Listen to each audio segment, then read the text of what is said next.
warahmatullahi wabarakatuh. Saya Aisyah Wahyu Azani dengan NIM 2352210044 dari program studi akuntansi syariah kelas 2B ingin menjelaskan sedikit tentang Perjanjian Giyanti dan terbelahnya Tanah Jawa. Perjanjian Giyanti merupakan suatu peristiwa yang menandai pecahnya Mataram Islam. Perpecahan ini bermula dari konflik antar keluarga yang disebabkan politik adu domba antara VOC, Pakubuwana III, dan Pangeran Mangkubumi. Ketika Pakubuwana II memimpin Mataram Islam, ia memindahkan ibu kota kerajaan dari Kartasura ke Surakarta pada 17 Februari 1745. Perpindahan tersebut terjadi setelah Keraton Kartasura hancur.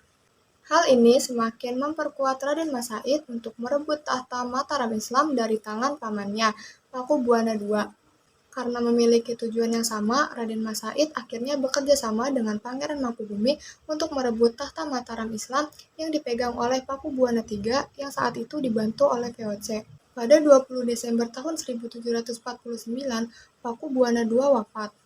Situasi memanas ketika VOC mengangkat putra Pakubuwana II, Raden Mas Suryadi, untuk menjadi Raja Mataram Islam selanjutnya yang bergelar dengan nama Pakubuwana III.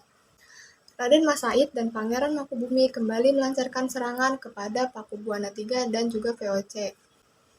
Untuk mengatasi serangan dari Raden Mas Said dan juga Pangeran Mangkubumi, VOC pun menyusun siasat politik adu domba. Politik adu domba yang dirancanakan oleh VOC pun membuahkan hasil. Pada 1752, terjadi perselisihan antara Raden Mas Said dengan Pangeran Mangkubumi. Hal ini kemudian dimanfaatkan oleh VOC untuk berunding dengan Mangkubumi. VOC membujuk Pangeran Mangkubumi dengan menjanjikan sebagian wilayah tanah Mataram Islam yang saat itu dipegang oleh Pakubuwana III. Di desa Giyanti, utusan VOC yang bernama Nicholas Harting menemui Mangkubumi dan setuju atas pembagian wilayah Mataram Islam antara Pakubuwana III dengan Mangkubumi. Pada 23 September 1754, nota kesepahaman antara VOC dengan Mangkubumi terlaksana, dan nota tersebut telah disampaikan kepada Pakubuwana III. Perundingan ini akhirnya mencapai kata sepakat dengan ditandatanganinya Perjanjian Giyanti pada 13 Februari 1755. Perjanjian inilah yang membuat Mataram Islam terbelah menjadi dua bagian, yaitu Kasunanan Surakarta dan Kasultanan Ngayogyakarta.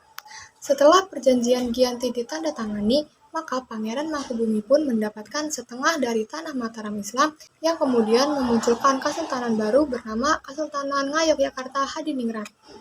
Pangeran Mangkubumi lalu mendeklarasikan sebagai raja dengan gelar Sri Sultan Hamengkubuwono I. Sementara itu, setelah Perjanjian Giyanti selesai, Raden Mas Said yang saat itu membantu Mangkubumi pun masih memberontak. Ia juga menginginkan haknya untuk memiliki tanah.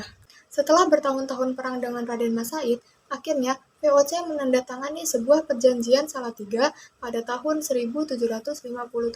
Perjanjian ini membuat Jawa semakin terpecah karena disepakati Raden Mas Said mendapatkan sebagian dari wilayah Kasunanan Surakarta, dan wilayah itu dikenal sebagai Kadipaten Mangkunegaran. Sebagai wujud nyata di mana telah berlangsungnya kesepakatan atas Perjanjian Giyanti, maka dibangunlah Monumen Perjanjian Giyanti di Karanganyar, Jawa Tengah. Wujud situs ini berupa batu prasasti dan juga terdapat pohon beringin di dalamnya. Politik yang tergerak oleh revolusi selama pertengahan tahun 1940-an membuat kedua daerah tersebut memiliki nasib yang berbeda. Di era Republik Indonesia yang sekarang ini, Kasunanan Surakarta dan Kadipaten Mangkunegaran berubah menjadi situs cagar budaya.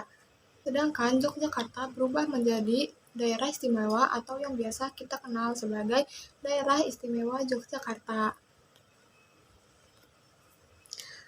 Sekian, itu saja yang bisa saya sampaikan terkait dengan materi Perjanjian Giyanti dan terbelahnya Pulau Jawa. Mungkin untuk kekurangannya, saya mohon maaf, kurang lebihnya. Terima kasih. Wassalamualaikum warahmatullahi wabarakatuh. Audio Jungle.